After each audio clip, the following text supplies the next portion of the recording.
Great. Well, hello, students and families. We are really excited to share with you a little bit about what's next in micros. We know in these last couple weeks, as you've been working on the community build micros with Mr. Fattirotti and Ms. Waldorf, that you're also really curious to find out what comes next, starting next week. And the micro core team has been really hard at work in developing the next set of micros for you, and you're going to get to hear more from them.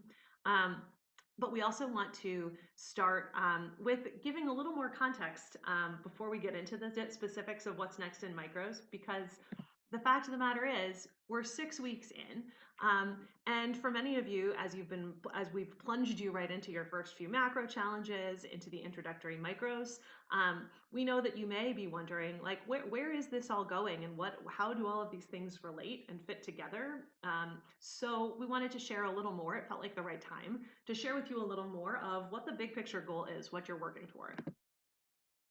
One of the things that that's one of the biggest differences between this school and a lot of other high schools, almost any other high schools, is that instead of earning a credit and a grade for sitting in a series of prescribed classes that somebody decided that you had to take, and then putting all of that into a transcript that shows here's what you did in high school, that you have the opportunity to build a mastery credit portfolio that shows your best work and shows what you know and can do in such a way that anyone could see it, including colleges. And this is a sample mastery transcript. Mastery transcripts have now been used at, I think the count is now, they've been accepted at something like 140 colleges in the admission process. And there are no colleges that have not accepted the mastery transcript as totally comparable and equivalent to a more traditional transcript. So you're going to get to build one of these yourself. And the way that we're going to do it is with these mastery credit areas and foundational credits in mind. And I want to break these down a little bit. So the mastery credits at the mastery school fall into these 6 big areas of citizenship, collaboration, communication, creative problem solving, critical thinking, and cultivation of self. And the members of the team who signed on a year early to help build the mastery school went through a really extensive and thoughtful process of more than a year, where we researched, we looked at goodness knows how many other schools, and all of which are setting them up in really interesting different ways, and also really reflected on what the highest goals were that we had for you here at this specific school. And there are a lot of factors that went into it, but some of the big ones that have influenced our decision around these 6 areas were, these are the areas that employers say again and again are the skills that people coming into the workforce need in order to be successful. They're also the skills that college and university professors and presidents routinely say college students need, and in many cases are lacking, or that these skills are really underdeveloped in the students who come to them. So we are thinking, as we created these, very much about what will it mean for you to be really, really well prepared. Now, over on the right, these credits are the foundational credits. So these are the graduation requirements. And before you graduate from the mastery school in 3 or 4 years, each one of you students will earn each of these credits by presenting a portfolio of your work that shows your mastery of the skills and knowledge that are necessary to earn each of these credits. If you want to look a little bit deeper into what these credits look like and how they're constructed, here's an example, one of our foundational credits, the credit in quantitative reasoning.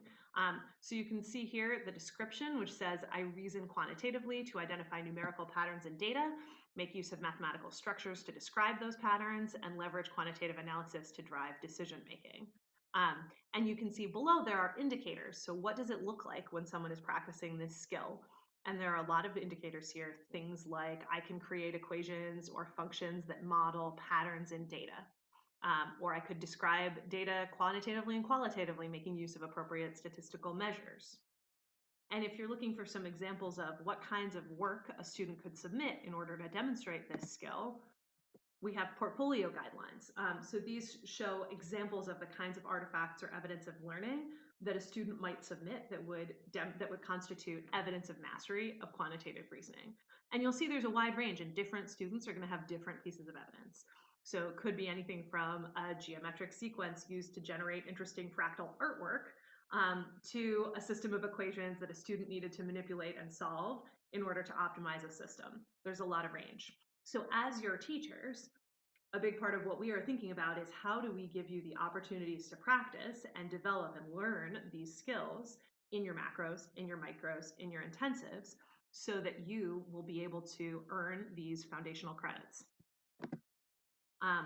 To talk a little more about that process and how that works, in this first year for a 9th grader, we don't start with the credits. We start where we've already started in the macros and in wayfinding, with you reflecting on what you've learned, what the best pieces of evidence are of the skills that you're working on and developing, and on what some of your goals are for improvement, what you have realized and noticed that you want and need to work on.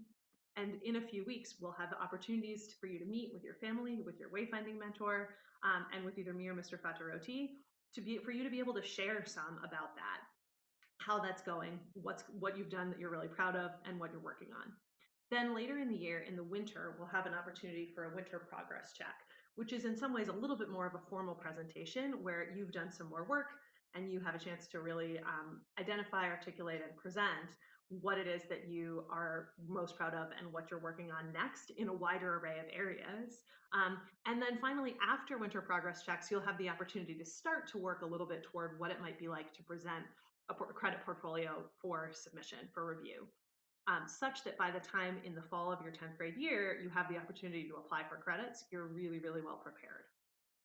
If you're a sophomore, you get to go first. So you'll do the first 2 pieces along with the 9th graders, and then this spring, after the winter progress checks, you'll have the chance to go through your first round of credit application.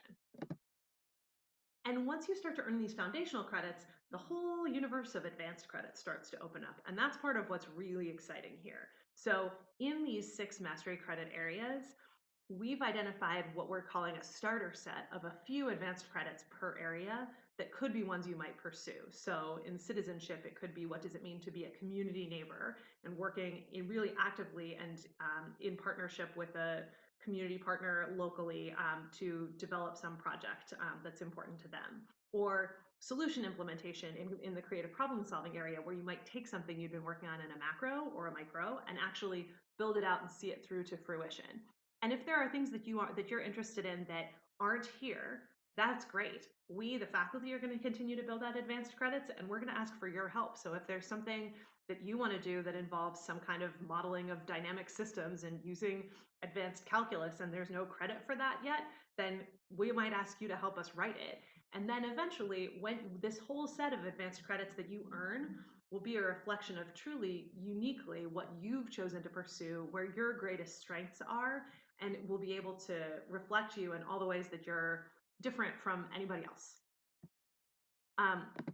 So how we get you to these goals, if these ultimately earning these credits is a big part of the goal here for your learning, the year 1 program structure is what enables us to support you in that learning. So we have wayfinding, which is totally central, and that's where a lot of this crediting process work will happen.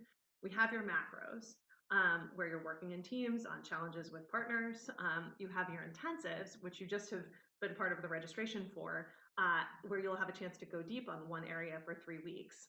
And then there are micros, and you've had a chance to experience introductory micros and some of these community building micros. And the micro core team has spent these last 2 weeks really thinking deeply about what you need most from the next set of micros, where, as we've said from the beginning, there's some of what you want and some of what you need. So in the grand scheme of this year, this little red star, like, you are here. This is where you are in the first 6 weeks into the first year of your 3 or 4 years at the mastery school. So the micro core team, who is with me on this call, has been doing incredible work in really thinking about what this next round of micros will include, how they'll be structured, where you'll be. And so I'm really delighted to be able to hand things over to Mr. O'Connor to talk a little bit more about what's coming up next. Thank you so much, Ms. Griffin. All right, so you are here. We're about 6 weeks into school. You've taken 6 micros, and they were short, right? But 2 weeks apiece. So it's a little bit of time for you to learn a little bit, to get to know us a little bit, for us to get to know you a little bit. We're going to expand that now to 3 weeks for this upcoming set of micros. You've done your first challenge in your macro. You've got some wayfinding. You just signed up for intensives. So this is where you are. We did a survey to ask you all about the experiences you've had so far, what that's been like, what your priorities are, what your needs are. And you had a really emphatic response. What you told us was that, let's see if I can, oh, no. Let's see if I can get this thing to click. No, doesn't want to. Ah, here we go. Yes, that you told us that STEM is the biggest priority that many of you have got. And this came up again and again in all of these different sections of the survey. That STEM was a need that you have for many of you. It is a love that you have, and this needs to be the focus for you in your micros and your skill development. So what we talked about as a micro team is that the best way for us to focus your time is going to be on, in the next 4 micros, for you to have 2 of them as STEM micros. And then 1 would be a language micro and 1 as a humanities micro. And the idea there is we really want you to have a very strong quantitative analytical foundation, specifically for going into your intensives that are coming up, but also in just all of the experiences that you have coming out of this. We want you to be able to access them in a deep and meaningful way. And so that means having a really good quantitative foundation. So those micros are going to look different depending on which group you're in, so that it meets your specific needs and interests. And then you'll have specific language micro that addresses what your interests are, and in humanities as well. So this is what it looks like so far with this semester. Let's take a look at what it could look like moving into next semester. You might, for instance, if we continue with micros the way that we're going, decide that you really want to double down on Spanish, that language is your focus, what you really care about, and you might decide to stick with Spanish micros all the way through next semester, and then have the other micro alternate between STEM and humanities at the same time that you're taking a humanities-based macro, and possibly there with a science or STEM intensive. So that's what it could look like. Obviously, it's going to be different. The other thing to keep in mind is that this is year 1. So all of this is just the very beginning of your journey here. And you'll be taking 6 more macros after this. You'll be taking 4,000 new micros and several intensives. So all of that is to say that this is going to set you up for success and to be able to keep going with all of these program elements. All right. Pass this off to Nick. All righty, thank you, Mr. O'Connor. So as Mr. O'Connor referenced, you had your community building micro, and then you had modules 2 and 3. And we thought of those as introductory micros, right? So those were shorter 2-week micros where we were really interested in giving you an experience that would kind of get your feet wet, a chance for us to get to know you, for you to get to know us, and to start to think, you know, why might I be interested in learning more about this particular topic, or developing these particular skills? What we read a lot in your surveys, and what we agree as well as teachers, is that the next step is to dig down a little deeper and really get into the meat of developing those skills. So when Mr. O'Connor, Mr. Placido, and I all spoke, here we go. No worries. We've come up with some commonalities in all of our micros, and although they might come from different disciplines, we're going to hold these things in common. The first are very tight learn, apply, reflect loops, meaning in a short period of time, right? You're going to learn something, try to use it, and then reflect upon that use to propel your learning in the next cycle. We want to do that as frequently as possible so that you as a student get a lot of feedback from us, and that's going to really foster that meaningful skill development that we're looking for in these micros. And finally, when that fourth bullet point down there, increased metacognition, one of our goals also in these micros is that for each of these different disciplines, to start to get you thinking and reflecting on how do I go about learning to be able to do this thing? So that as you move on through the mastery school, as Mr. O'Connor was saying, right, this is year one, you are able to become more and more independent in your learning and in crafting those learning experiences with a teacher. One other thing that we heard from you that we agreed as well was that sometimes those 55-minute chunks of time just aren't quite enough and are a little rushed. So what we've done is slightly alter the weekly micro schedule. So if you'll notice, Monday and Tuesday, we have longer blocks. So you'll have only one of your micros on Monday for a whole 110 minutes, the other one all day on Tuesday. And then you'll have each of your micros Wednesday, Thursday, Friday. We've also slightly altered the time on the Wednesday remote. We were finding that the 30 minutes was a little tight, so we've extended that to 45. And so just briefly, we are each going to go through and just share a little bit about the skills that you're going to start to develop in the micros with each of us. So Mr. Placido, if you want to go ahead and...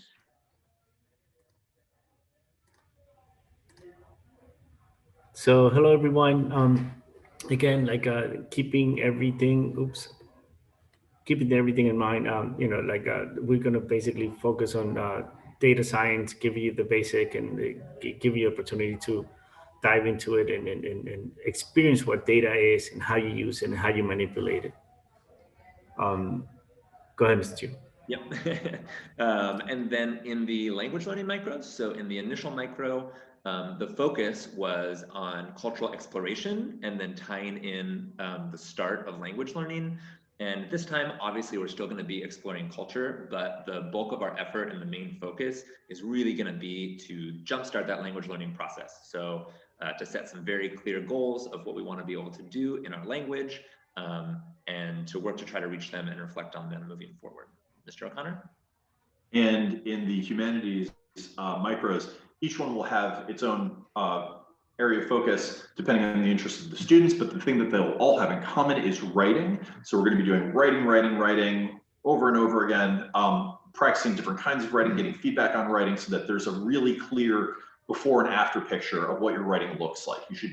Everybody's going to be able to put a piece that they've done before next to a piece that they're able to do at the end of 3 weeks and see some market growth. Yeah, that's great. And I'd say that's also a commonality among all of them, right? We want everyone to kind of see this like before and after picture during these micros. So students, you are receiving today, Thursday, you're receiving your micro schedule by email. And again, just to like, we hear you, we see you, like we very took a deep dive into the survey and getting to really try to understand what are your needs and what are your wants. So with this new schedule that Mr. Chuda just explained to you, we have a little more options. Like we're gonna be looking into having more after school time to use for different activities and different like roundtables and things in order to cater for your needs and your wants. We're going to look more into like music and visual arts and experimental micros and giving more activities and more outlets for you to dive into what you really want and what you're really passionate about. So we're going to be working with you guys, and please work with us in figuring this out in terms of how things are going to run after school and stuff like that. And again, this is Micros 1.1. Like if you're feeling overwhelmed, you feel like, oh my God, we don't know what's happening.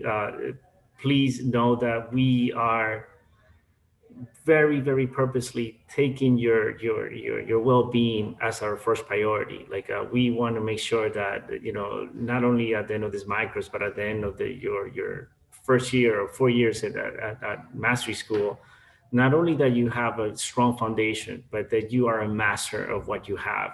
And we want to make sure that we're setting it up for the future, and we want you to go as far as you can, and we want you to see you grow and also develop all the skills that you have, and be proud of that. There's going to be a micro email schedule sent to you later on today You're going to have a chance to have questions, and answer with your wayfinding mentors. But again, if you need us or you see us around the hallway, please just, drag us by the by the shirt or whatever and ask questions. Don't be afraid. This is your school, and we're here for you. And again, guys, we hope we've been working really hard for this new set of micros, and we really hope not only that you enjoy them, but that you get to really, really, really grow and really, really like blossom. It was great to work with you in the first 2 weeks, but the best is yet to come. Can't wait for to see you guys on Monday.